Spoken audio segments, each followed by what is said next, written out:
मेरे पास 1 करोड़ है। क्यों ना मैं रियल एस्टेट में लगा दूं, बड़ा सा एक मकान ले लूं। नहीं नहीं, गोल्ड लेके डाल देता हूँ। नहीं, वो तो स्लो चलता है। ऐसा करता हूँ, क्रिप्टो कॉइन में लगा देता हूँ। 1 करोड़ की 10 करोड़ कर देगा। नहीं नहीं, इसमें तो थोड़ी रिस्क लगती है। क्यों ना सेविंग अकाउंट में डाल दूं, एफडी करा लूं। नहीं, शेयर मार्केट सबसे बढ़िया है। नमस्कार दोस्तों, स्वागत है आपका आज के इस वीडियो में। आज हम बात करने वाले हैं अपना पैसे हम कहाँ लगाएं। Disclaimer, I am not financial expert, not adviser. तो हम अपना इन्वेस्टमेंट कहाँ करें, पहले हम देखते हैं कि हमारे इंडियन मार्केट यानी निफ्टी 50 ने पिछले 20 साल में क्या रिटर्न दिए। 17.2 रिटर्न्स हैं, आप देख सकते हैं पिछले 20 साल में। और अगर हम इसी चीज़ में यूएस मार्केट को देखते हैं तो उसका 20 साल में है 12.9%।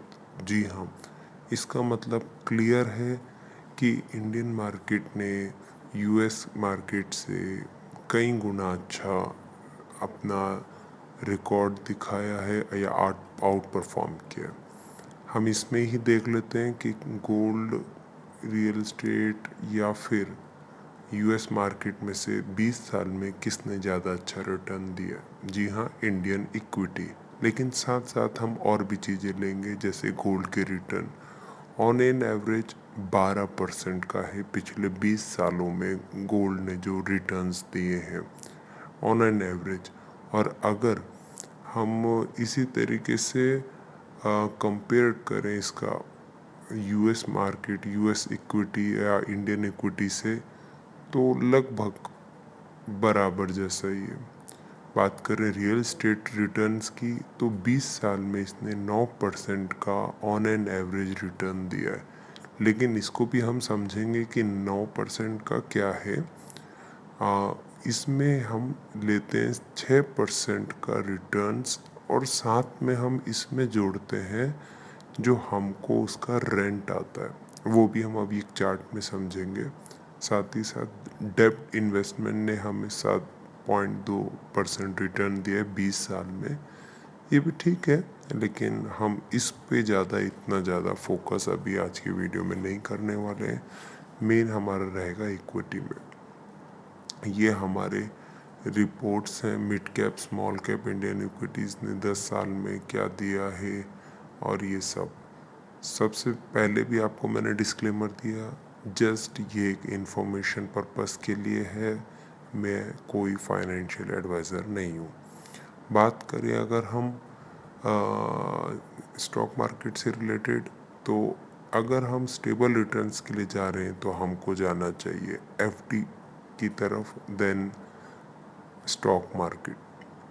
फिक्स डिपॉजिट बहुत पुराने ज़माने से और एक सेफ इन्वेस्टमेंट माना जाता है, जो बहुत अच्छी बात है और हमें उसी में ही जाना चाहिए। और अगर हम बात करें तो ये एक गारंटीड रिटर्न्स भी हैं। क्यों? क्योंकि आप समझ सकते हैं कि और चीज़ों में हमें रिस्क रहती है, लेकिन ये हमारे लिए सेफ है। अगर हम बात करें एफडी और गोल्ड से रिलेटेड, तो हमको एफडी में रिस्क भी कम है और प्रॉफिटेबल है। हम इसमें मंथली पे आउट भी कर सकते हैं। लेकिन मेन बात आती है टैक्स। एफडी जो हमारा है उसकी जो इनकम है उसे अदर सोर्सेस माना जाता है और वो टैक्सेबल है। लेकिन लॉन्ग टर्म के हिसाब से और रिस्क फ्री अगर देखा जाए या इजीली एक्सेसिबल है तो वो है एफडी। इसमें हम अगर देखें हमारा जो रियल एस्टेट का है वो 6% 20 साल में ऑन एन एवरेज रिटर्न्स है क्रिसिल की रिपोर्ट अनुसार, जिसमें हम देखेंगे कि उसका रेंटल है रियल एस्टेट का 1.5, इक्विटी का भी 1.5। लेकिन ओवरऑल अगर रिटर्न देखें तो 9.5 है रियल एस्टेट का और इक्विटी का 13.5। तो कुल मिला के इक्विटी ज़्यादा आगे। हालांकि रियल एस्टेट में हमको थोड़ा सा कम रिस्क रहता है, क्योंकि और एक हमारे पास एक एसेट बन जाता है। बात करें अगर हम बिटकॉइन से यानी क्रिप्टो करेंसी से रिलेटेड, तो 80% का CAGR, जी हाँ बहुत ज़्यादा है ये। लेकिन जितना ही वो लॉन्ग टर्म है, ये समझ लीजिए उतना ही रिस्की है। इसमें तो भी बताया गया आने वाले 3 सालों में और बुलिश हैं इसके लिए।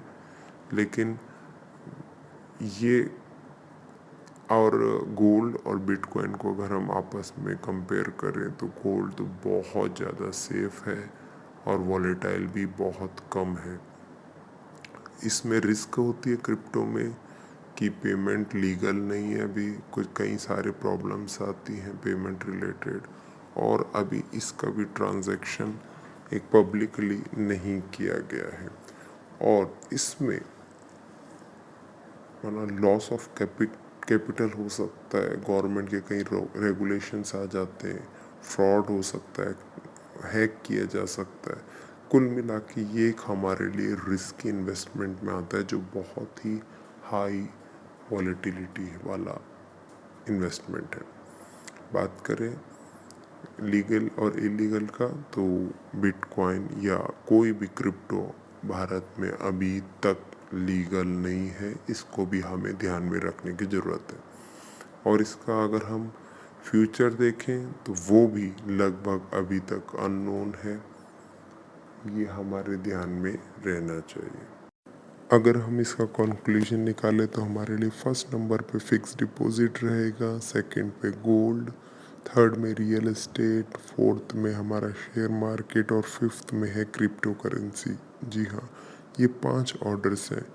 इसमें हमको समझदारी से इन्वेस्टमेंट करना है। कैसे करना है वो हमको खुद देखना, स्टडी करना पड़ेगा। तो हमारे लिए शेयर मार्केट में हमारा इक्विटी, म्यूचुअल फंड, ये सब ट्रेडिंग, ये सब इसके अंदर आता है। गोल्ड हमारे लिए एक इन्वेस्टमेंट कमोडिटीज़ है। क्रिप्टो में बिटकॉइन लेना है, XYZ कोई भी कॉइन लेना है, वो हमारी मर्जी है। लेकिन हमने ओवरऑल इसको लिया है। सेविंग अकाउंट में हम इसे FD कह सकते हैं, और हम चाहें तो डायरेक्ट भी सेविंग अकाउंट में भी रख सकते हैं।